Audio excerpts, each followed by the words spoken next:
I was living with someone, and I was just getting involved in shit again that was just getting out of control, and I recognised it. Yeah. So, look, I had Good man. my son who's just turned 17, 2024. Then I picked him up to come around my house, and he was just bawling, man, that he didn't want to see me die, man, that he was worried that I was going to die from using. And I thought that they didn't even know that I was using, like I thought that I was keeping it under wraps. And like that sort of really changed something in me, like I thought that I wasn't hurting anybody else for a long time. And then quite clearly Yes. I was. So when I come down here, I come down and I used as much as I could till I come down. Like I went on this massive bender from a Boxing Day till the 3rd of January. I used a lot of drugs, and then I jumped on the Mm. plane and I flew down here, and I'd fucking lost my wallet. I'd lost my phone. I'd lost my fucking shoes. Like I've got this pair of white Nike shoes that I got from my drug dealer to get on the plane that I've kept to this day. Man, Wow. they're these ripped up old pair of like Jordans that are two sizes Yeah. too big, man, and they're my recovery shoes, man. They remind me where I come from, man.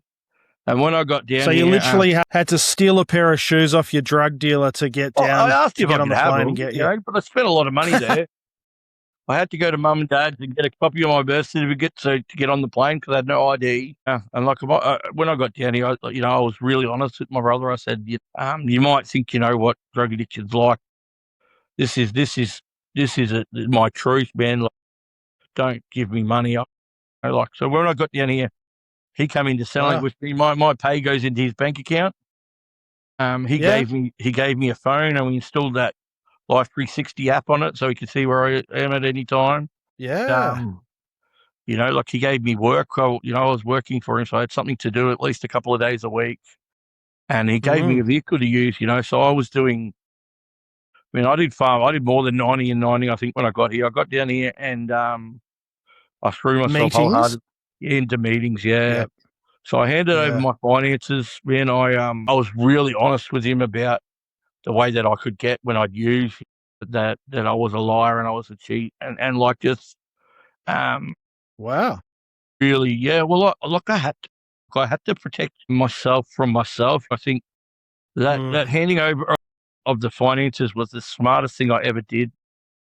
Because there Yeah. was a few times in the first couple of months that some stuff had gone wrong, and I'm thousands of kilometers away from being able to do anything about it, and Mm. feel like shit. And my first thought still at that stage was that using would fix it, but I couldn't get access to Yes. money even if I wanted to. Like Yeah.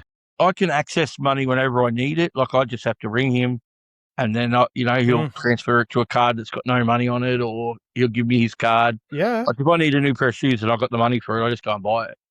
But I don't know. Yeah. I've kept myself away from cash. I've kept myself Yes. away from having enough money to buy drugs. Like I don't know anybody that sells Yeah. drugs down here, but I know that I could Mm-hmm. find them if I wanted to. So, Yeah. Well, like, you it's still to this day, got an my pay. internal compass, don't we? Yeah, man, it's bad. Yeah, I've done it before. I've done it many times before, man. I've been Yeah. in a town where I know no one, and within 15 minutes, I'd just go to a poker room and I'd find somebody that's selling drugs, man. Like I know Yes. where people who use hang out. So, I did Mm. that, and I did a lot of meetings, and I don't know, man, like I really immersed myself in NA, man. Like that I'd found, I think what I'd been looking for in Narcotics Anonymous in previous attempts, but never found, man. I'd found a fellowship with people that got around, man.